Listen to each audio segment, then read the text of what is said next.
ঈদ আসতে তো আর দেরি নেই, আর তখন এক নাগাড়ে গরুর মাংস খাওয়া চলবে। কিন্তু সবসময় ঝোল ঝোল গরুর মাংস খেতে কি আর ভালো লাগে?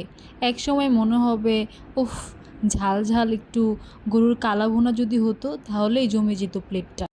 আর ঈদে তো মেহমান আসবে, আর তখন যদি টেবিলে এই স্পেশাল কালা ভুনাটা থাকে তাহলে তো সবাই আঙুল চাটতে বাধ্য। প্রথমে আমি গরুর মাংসগুলোকে ভালোভাবে ধুয়ে পানি ঝরিয়ে নিয়েছি। এরপর এতে সব ধরনের মশলা এক এক করে অ্যাড করে দিয়েছি।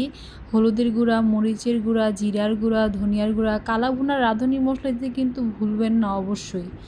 তারপর হচ্ছে রেড রেড সস আর কেচাপ দিয়ে ভালোভাবে, সরিষার তেল ১ কাপ দিয়ে পরিমাণ মতো ভালোভাবে মাখিয়ে নেব, যাতে একটার সাথে আরেকটা মশলা ভালোভাবে লাগে। তারপর কষাতে কষাতে যখন তেলটা বেরিয়ে আসবে তখনই ঝোলটা দিয়ে আস্তে আস্তে জাল দিতে থাকবো। যখন ঝোলটা গাঢ় হয়ে আসবে তখন কালো বর্ণটা বেরিয়ে আসতে থাকবে। তারপর হচ্ছে রসুন কুচি আর পেঁয়াজগুলো ভালোভাবে ভেজে বাগার দিয়ে দেব। তারপরে রেডি হয়ে যাবে আমাদের কালা ভুনা রেসিপি। ঈদে আপনারা গরুর মাংসের কোন রেসিপিটা সবচেয়ে বেশি পছন্দ করেন? ঝোল, কালা ভুনা নাকি রেজালা? অবশ্যই কমেন্ট করে আমাকে জানাবেন আপনারা কোনটা খেতে পছন্দ করেন। ভিডিওটা ভালো লাগলে লাইক ফলো দিতে ভুলবেন না।